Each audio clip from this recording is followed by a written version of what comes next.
धरा बेच देंगे, गगन बेच देंगे, कली बेच देंगे, सुमन बेच देंगे, कलम के सिपाही अगर सो गए तो वतन के सिपाही वतन बेच देंगे। नमस्कार मित्रों, मैं हूं आपका दोस्त, आपका साथी पत्रकार दिलीप त्रिपाठी। आप देख रहे हैं लोकसभा टीवी। मित्रों, अभी कुछ दिन पहले तक एनडीटीवी नई दिल्ली टेलीविज़न लिमिटेड के प्राइम टाइम शो में भी एक आवाज़ गूंजा करती थी। नमस्कार मित्रों, मैं रवीश कुमार बोल रहा हूं, पर वह आवाज़ अब एनडीटीवी या प्राइम टाइम शो में नहीं सुनाई पड़ेगी।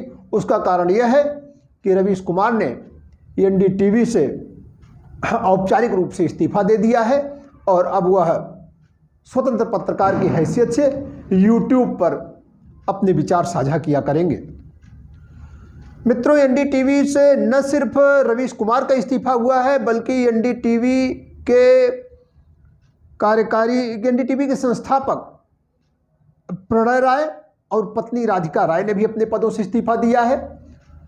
अब प्रत्यक्ष तौर पे आपके लिए एक लाइन में जान समझ लेना यह महत्वपूर्ण हो जाता है कि ऐसा अडानी समूह द्वारा एनडीटीवी के अधिग्रहण की प्रक्रिया के संपूर्ण होने से ठीक पहले लिया गया कदम है यह, और उम्मीद की जाती है कि अब आने वाले कुछ ही दिनों में एनडीटीवी संपूर्ण रूप से अडानी समूह का हो जाएगा। मित्रों, यह इतनी बड़ी चर्चा क्यों है? एक पत्रकार का किसी समूह से इस्तीफा देना और उस पत्रकार के पक्ष में विपक्ष में देश भर के लगभग सभी बुद्धिजीवी, सभी पत्रकार लोग, प्रमुख पार्टियां, नेतागण या जो भी थोड़ा सा देश समाज से सरोकार रखता है और मुखर है, वह हर कोई किसी न किसी खेमे में खड़े दिखाई दे रहे हैं, चाहे पक्ष में हो या विपक्ष में हो। क्या कारण ऐसा था कि एनडीटीवी या रवीश कुमार को, मुख्य रूप से रवीश कुमार को, सरकार का विरोधी, विशेष रूप से मोदी का विरोधी, भाजपा का विरोधी, योगी का विरोधी मान लिया गया? क्या ऐसा कारण था कि संपूर्ण विपक्ष, विपक्षी पार्टियां हों, विपक्षी नेता हों, मोदी विरोध की मानसिकता रखने वाले लोग हों, या विभिन्न ऐसे पत्रकार हों जो सरकार से जुड़ने के इच्छा न रखते रहे हों, या अपने को निष्पक्ष पत्रकार कह रहे हों, या जैसा भी उनकी सोच रही हो, लेकिन अगर सरकारी व्यवस्था में या एक निश्चित फ्रेम में वो अपने को फिट नहीं कर पा रहे थे, तो निश्चित रूप से उनको रवीश कुमार अच्छे लग रहे थे और वो रवीश कुमार के फ्रेम में खुद को ज़्यादा फिट पा रहे थे। क्या ऐसा कारण था? क्या रवीश कुमार वाकई निष्पक्ष पत्रकारिता के चेहरे थे? एक जो पत्रकारिता के लिए विशेष रूप से एक शब्द चला करता था, जो संश्लिष्ट शब्द हुआ करता था, पीत पत्रकारिता, बाद में पेड पत्रकारिता शब्द भी आया, लेकिन इधर बीच ताने की भाषा में, व्यंग्य की भाषा में कहा जाने लगा पत्रकारों को पत्तलकार।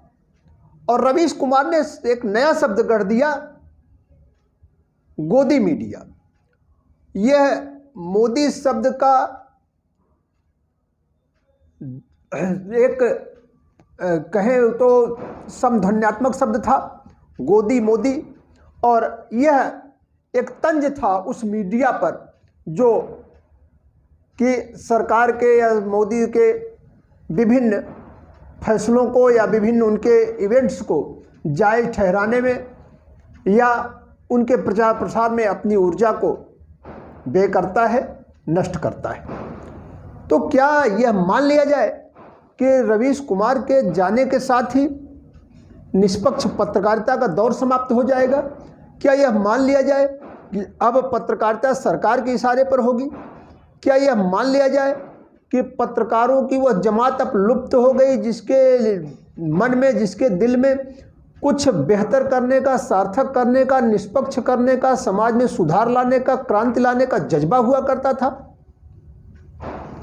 निश्चित रूप से इस सब विवेचन का मुझे कोई ऐसा तो अधिकार नहीं है, न मेरी कोई जिम्मेवारी है, लेकिन चूंकि एक समानता मुझ में और रवीश कुमार में भी है, मुझ में और रवीश कुमार दोनों में एक समानता है कि मैं भी एक पत्रकार हूं, और पत्रकार की दृष्टि से मुझे आज इस विषय पर बोलने की एक अंदर से प्रेरणा हुई, क्योंकि मैं लगातार इस चीज़ को सुन रहा हूँ, लगातार देख रहा हूँ और कहीं कहीं आहत भी होता हूँ। आज समाज में पत्रकारों को जिस ढंग से देखा जा रहा है, सुना जा रहा है, समझा जा रहा है, और यह माना जा रहा है कि पत्रकार निष्पक्ष नहीं रह गए हैं, यह माना जा रहा है कि पत्रकार अब मुखापेक्षी हो गए हैं सरकार के, संस्थानों के, तो अब यह माना जा रहा है कि पत्रकार अब वाकई मलाई चाटने में व्यस्त है, और आगे बढ़ करके पत्रकारों के लिए दलाल जैसे घटिया शब्द का प्रयोग भी किया जा रहा है। मित्रों, मैं उस बहस में नहीं जाना चाहता कि रवीश कुमार सही थे या गलत थे। गोदी मीडिया की स्टैंड सही है, जिसको गोदी मीडिया कहते थे वो अपनी जगह सही है, रवीश कुमार की स्टैंड सही है। हालांकि मैं एक चीज जरूर कहना चाहता हूं, अति सर्वत्र वर्जित। कोई जरूरी नहीं सरकार का विरोध आप कर रहे हो, कोई जरूरी नहीं कि आप कुछ मुद्दे उठा रहे हो, कोई जरूरी नहीं कि आपके पास कुछ अच्छी शब्दावली हो, कोई जरूरी नहीं कि आप मुहावरे गढ़ने में माहिर हो, आप अच्छे लेखक हो, आपको कुछ मैग्सेसे पुरस्कार मिल चुके हो, गोयनका पुरस्कार मिल चुका हो, विभिन्न राष्ट्रीय अंतर्राष्ट्रीय मसलों पे, मंचों पे आपकी आवाज़ गूंजी हो, तो आप निष्पक्ष हो जाते हैं। मैं रवीश कुमार का पक्षधर बिल्कुल नहीं हूँ। कई मुद्दों पे रवीश कुमार को मैं जब सुनता देखता था तो मुझे समझ नहीं आता था कि आखिर इतने लंबे करियर में, या अगर हम गोदी मीडिया की उनकी बात कर लें तो जो मोदी सरकार है जिसका गुणगान करने का आरोप गोदी मीडिया पर है, क्या एक भी ऐसा काम नहीं मिला जिसको प्राइम टाइम में रवीश कुमार जगह दे पाते। मुझे लगता है रवीश कुमार भी एक ऐसे महानता के व्यामोह से ग्रस्त हो गए थे जहां उनमें भी विपक्ष का आइकॉन बनने की एक उत्कंठा जागृत हो गई थी, एक शौक था, एक इच्छा थी कि कम से कम एक धारा का प्रतिनिधित्व करने का, मुझे एक धारा का नेतृत्व करने का अवसर मिले, और उस धारा के साथ वो अगुआ बन करके बढ़े चले जा रहे थे, बहे चले जा रहे थे। अति बुरी होती है, और साथ ही साथ कहीं न कहीं एक समय ऐसा आता है जब आप लोगों को अपने खिलाफ बोलने के लिए, अपने खिलाफ कुछ करने के लिए आमंत्रित भी कर लेते हैं। रवीश कुमार पत्रकारिता कर रहे थे, बेशक अच्छी पत्रकारिता कर रहे थे, लोगों के मुद्दे उठा रहे थे, विपक्ष की आवाज़ बन रहे थे, लेकिन कई सारे मुद्दों पर उन्हें मैंने खुद विरोधाभासी पाया। हो सकता है मैं गलत हूँ, लेकिन मैंने देखा कि निश्चित रूप से कुछ भी हो, बट वह स्वतंत्र, निष्पक्ष और तटस्थ पत्रकारिता तो कतई नहीं थी। तो क्या गोदी मीडिया की स्टैंड सही है? क्या पत्रकारिता शब्द निरर्थक है? गोदी मीडिया या पत्रकारिता जिसको लोग कह रहे हैं, वह कहीं न कहीं यह है कि भाई सरकार की या संस्थानों की या जो भी समाज के प्रमुख लोग हैं, अग्रणी लोग हैं, अधिकारी वर्ग है, बड़े बड़े व्यावसायिक समूह हैं, उनसे जुड़ करके और पत्रकार अनुचित तरीके से अपना हित साधन कर रहे हैं, पत्रकारिता के समूह अपना हित साधन कर रहे हैं, यह आरोप है। और एक पत्रकार के रूप में मैं इसको स्वीकार करता हूं कि पत्रकारिता में गिरावट तो हद दर्जे की आई, लेकिन क्या जो भी सांस्कृतिक प्रदूषण समाज में है, चाहे जैसा जो भी सांस्कृतिक प्रदूषण है, पत्रकार उससे अछूता कैसे रहता? समाज के उसी वर्ग से तो वह भी आता है। जो लोग पत्रकारों को नैतिक होने का, नैतिक रहने का, निष्पक्ष रहने का उपदेश देते हैं, क्या उन्होंने कभी इस पर विचार किया कि एक पत्रकार के पास भी पेट होता है, परिवार होता है? निष्पक्षता की बात करने वाले, पत्रकार से निष्पक्षता की उम्मीद रखने वाले लोगों ने कभी इस विषय पर सक्षमता से आवाज़ उठाई, मुखरता से आवाज़ उठाई कि देश की मीडिया को कम से कम व्यावसायिक घरानों के हाथों में तो नहीं जाने देना चाहिए था। देश की मीडिया के संचालन का जो तौर तरीका है, उस तौर तरीके में देश ने मीडिया संस्थानों को, मीडिया को, अखबारों को, पत्रकारों को कहाँ रखा देश की व्यवस्था में। लोकतंत्र का चौथा स्तंभ, चौथा स्तंभ, चौथा स्तंभ जोर शोर से चिल्लाने और प्रचारित करने वाले और लोकतंत्र के चौथे स्तंभ से चौथे स्तंभ की भूमिका का निर्वहन करने की चाहत रखने वाले लोगों ने क्या कभी इस बात पर विचार किया कि इस देश के संविधान में, इस देश की आईपीसी में, इस देश की सीआरपीसी में पत्रकारों के हितों के संरक्षण के लिए, उनके मान सम्मान के संरक्षण के लिए, उनकी आजीविका के लिए, उनके बच्चों की, उनके परिवार की देखभाल के लिए कितनी व्यवस्थाएं हैं?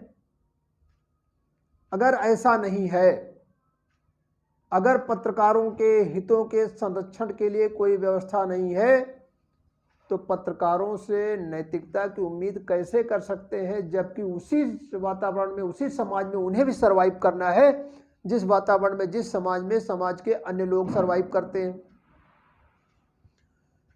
पत्रकार उन व्यावसायिक घरानों से, व्यावसायिक समूहों से संबद्ध होकर के पत्रकारिता करता है जो खुद तो विभिन्न प्रकार के लाभ उचित या अनुचित तरीके से लेते हैं, चाहे वह विज्ञापनों के माध्यम से उचित तरीके से हो, अन्य तरीके जो उचित तरीके से अपना पा रहे हों, और चाहे कुछ अनुचित तरीके भी हैं जिनकी चर्चा यहाँ नहीं संभव है, वहाँ से हो। अब अनुचित तरीकों में अगर बात की जाए तो आप लोग शायद राज्यसभा या तमाम पुरस्कारों या अन्य लाभों के को इसी दायरे में रख सकते हैं, लेकिन कितने लोगों को मालूम है, कितने लोगों ने इस विषय पर कभी विचार किया कि बड़े से बड़ा मीडिया समूह अपने पत्रकारों को, अपने रिपोर्टरों को, अपने से जुड़े लोगों को दरअसल कितना देता है? क्या मानदेय निर्धारित है इनका? कैसे सरवाइव करेंगे ये? तो चौथे स्तंभ से नैतिकता की उम्मीद पालने वाली जनता को यह समझ लेना चाहिए कि बड़े से बड़े व्यावसायिक समूह अपने पत्रकारों को अनैतिक मानते हैं और यह मान लेते हैं कि हमारा पत्रकार हमारे नाम से जुड़कर, हमारे बैनर से जुड़कर, हमारी सिस्टम से जुड़ करके कहीं न कहीं कुछ न कुछ लाभ अर्जित कर रहा है, लाभान्वित हो रहा है, और ऐसे में इसे अपनी तरफ से 1 रुपया देने की आवश्यकता नहीं है। तमाम ऐसे पत्रकार हैं, तमाम ऐसी व्यवस्थाएं हैं, ऐसे समूह हैं जहां 1 भी रुपया मानदेय के रूप में नहीं मिल रहा है। पत्रकारों के बच्चों की पढ़ाई है, लिखाई है, परिवार है, व्यवस्थाएं हैं, सोच है। मैं कोई पक्ष नहीं ले रहा हूं, मैं कतई पक्ष नहीं ले रहा हूं कि भाई पत्रकारों को अनैतिक होना चाहिए, लेकिन मैं कह रहा हूं कि अनैतिकता और नैतिकता के बीच में जो कुछ भी है, जो कुछ भी है, उसमें पत्रकार से नैतिक रहने की उम्मीद कहीं बेमानी नहीं है। समाज खुद पत्रकारों के बारे में क्या सोचता है? समाज ने खुद पत्रकारिता को क्या दिया है सिवाय इस बात के? अब तो पत्रकारिता या अखबार के या चैनलों के कोई ऐसी आवश्यकता नहीं रह गई कि लोगों को समाचार वहीं से मिलेंगे। अब तो उल्टे पत्रकार को समाचार बताए जाते हैं, अरे यार नहीं तुम नहीं जान रहे, मैं से बता रहे। क्यों? क्योंकि अब वो चैनल का दौर नहीं रहा। अब समाचार आपको सिर्फ चैनलों से मिले जरूरी नहीं है। अब समाचार आपको केवल अखबारों से मिले जरूरी नहीं है। अब तमाम प्रकार के समाचार के माध्यम से हो गए, मीडिया का स्वरूप काफ़ी बढ़ गया। अब स्थिति ये बनी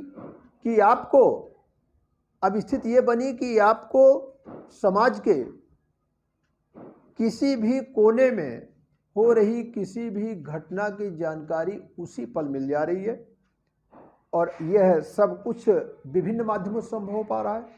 विभिन्न प्रकार के चैनल हो गए, यूट्यूब के प्लेटफॉर्म्स हो गए, OTT हो गई, व्हाट्सएप, फेसबुक, इंस्टा, पता नहीं क्या क्या, अब तो मीडिया के माध्यम हो गए।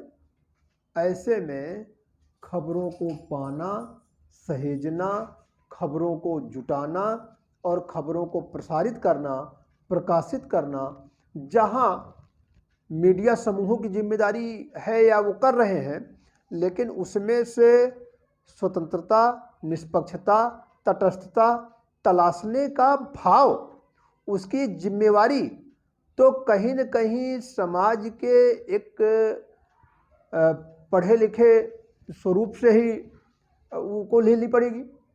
और नागरिकों की बात कर लें, रवीश कुमार की बात कर लें, तो नागरिक ही तो सबसे निरीह है, सबसे और जो भी उसके रूप होते हों।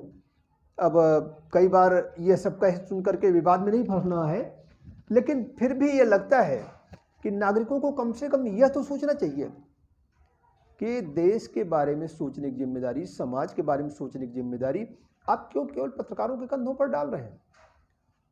अगर आप पत्रकारिता कह रहे हैं, आप गोदी मीडिया कह रहे हैं, आप निष्पक्ष नहीं मान रहे हैं, आप तटस्थ नहीं मान रहे हैं, आप उसको जो भी कुछ मान रहे हैं, तो कम से कम यह तो आपको सोचना चाहिए और सोचना पड़ेगा कि आखिर देश और समाज में पत्रकारों को, पत्रकारिता को क्या स्थान दिया जा रहा है।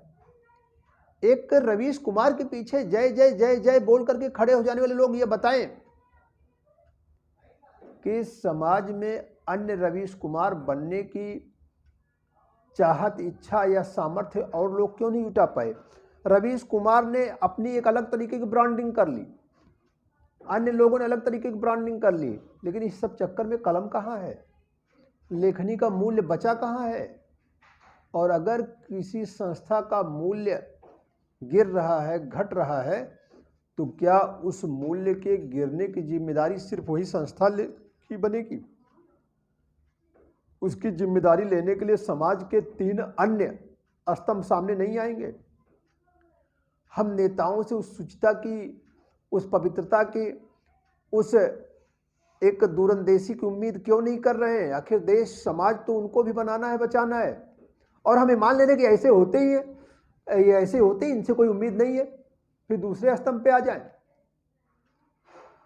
कार्यपालिका की बात आप कर लें, कार्यपालिका को आप इस आधार पे छोड़ देते हैं कि भाई वो नौकरशाह है, वो राजा है, वो मालिक है, वही हुक्मरान है, वही सरकार चलाते हैं, वही सब कुछ करते हैं और उनका करना सब जायज है। तीसरे की बात कर लें, न्यायपालिका। न्यायपालिका से तात्पर्य सिर्फ अदालतों से नहीं है, न्यायपालिका से तात्पर्य न्याय की उस विचारधारा से, उस मानदंड से, उस व्यवस्था से। तो क्या न्यायपालिका ने इस मामले में कोई अपनी तरफ से कभी कोई मानदंड गढ़ने की, खड़ा करने की, कोई गाइडलाइन की कोशिश की? दुनिया के तमाम देशों में ऐसा है जहां अखबारों का, समाचार माध्यमों का, इन समूहों का मालिकाना तो जैसे भी होता हो, लेकिन इनका अधिग्रहण, इनका ट्रांसफर, इनकी व्यवस्थाएं वह बड़ी पारदर्शी है, बड़ी दुरूह है, बड़ी जटिल है। यह अन्य व्यावसायिक सौदों जैसी नहीं हो सकती। तो मेरा ये वीडियो बनाने के पीछे का उद्देश्य यह था, चाहत यह थी कि कम से कम सुनिए, समझिए लोग, और ये मानिए कि पत्रकार भी आप ही के तरीके से सोचते हैं, समझते हैं, और पत्रकारों के अंदर भी वही सब कुछ भरा पड़ा है जो आपके अंदर है। और एक मामले में हमारी जिम्मेदारी जो बनती है उसको तो हमें समझना ही पड़ेगा, पत्रकारों को समझना होगा, सबको समझना होगा। लेकिन बात फिर वही आती है कि एक किसी शायर ने लिखा कि पहले के दौर में छपकर बिकते थे जो अखबार, आजकल बिककर छपते। तो खरीदता कौन है? आप करें तो पुण्य, हम करें तो पाप। मैं यह कहना चाह रहा हूं कि रवीश कुमार के जाने के बाद पत्रकारिता खत्म हो जाएगी, ऐसा नहीं है। पत्रकार खत्म हो जाएंगे, ऐसा नहीं है। सरकार का विरोध खत्म हो जाएगा ऐसा नहीं है, सही को सही कहने की सामर्थ्य खत्म हो जाएगी ऐसा नहीं है, सच के खिलाफ आवाज बुलंद, सच के पक्ष में आवाज बुलंद करना बंद हो जाएगा ऐसा नहीं है, असत्य अधर्म अन्याय के खिलाफ लोग खड़े होना बंद हो जाएंगे ऐसा नहीं है। हाँ, यह जरूर है कि अब देश के नागरिकों को, देश के मतदाताओं को, देश के सभी वर्गों को, सभी संगठनों को, सभी समूहों को अपने अंदर एक ललक, एक क्षमता, एक अंतर्दृष्टि विकसित करनी पड़ेगी कि वह विभिन्न समाचार माध्यमों के बीच से, विभिन्न समाचारों के बीच से, विभिन्न प्लेटफॉर्म्स के बीच से, विभिन्न कट पेस्ट के बीच से, विभिन्न क्लिप्स के बीच से, विभिन्न मीम्स के बीच से, विभिन्न कार्टून्स के बीच से सत्य को जांचने, परखने, शोधने की सामर्थ्य और शक्ति अपने अंदर विकसित करें। आगे चल करके पत्रकारिता अब इसी रूप में होने वाली है, क्योंकि अब पत्रकारिता का वो दौर चला गया कि बहुत मेहनत से लिखेंगे, पढ़ेंगे, एक आर्टिकल तैयार करेंगे और फिर उसको बोलेंगे, ऐसा चला गया। अब वो दौर भी चला गया कि एक संपादक 20, 50, 25 पुस्तकों का अध्ययन करेगा और फिर संपादन करेगा और अखबार में एडिटोरियल छपेगा, लिखेगा। अब तो सामने एंकर हैं और वही एंकर खुदा है, वही माई बाप है, वो जो बोले सब सही है। आजकल टीवी चैनलों की बहसें आप देख रहे हैं, सब एंकरों की दया पे है। एक व्यक्ति कुछ बोल रहा है, आपको ठीक भी लग रहा है, तब तक एंकरों ने माइक बंद कराया, बात खत्म हुई, इधर उधर जनता का मूड भापने निकल पड़ते हैं। कोई चौराहे पर जाता है, कोई चीखता है, कोई चिल्लाता है, कोई नाचता है, कोई पीटता है, कोई कैसे कैसे करता है, भगवान जाने। इन एंकर्स को देख करके तो कई बार घिन आती है, बदबू जैसी लगती है, लगता ही नहीं कि ये चौथे स्तंभ और बुद्धिजीवी वर्ग हैं। नाचते कूदते बंदर जैसे हमारे गाँव में कटघोड़ुआ नाच होती थी, उस टाइप से नजर आते हैं। तो इनसे बहुत उम्मीद मत करिए, लेकिन उस अंतर्दृष्टि को आप विकसित करिए। आप ये मानिए कि रवीश कुमार कहीं नहीं जाने वाले। इन्हीं पत्रकारों के बीच से 1, 2 नहीं, 1000, 10,000, 20,000, 50,000 रवीश कुमार पैदा होंगे। देश रहेगा, स्वतंत्रता रहेगी, निष्पक्षता रहेगी, पत्रकारिता रहेगी। इसी के साथ बात समाप्त करता हूँ। जय हिंद, जय भारत।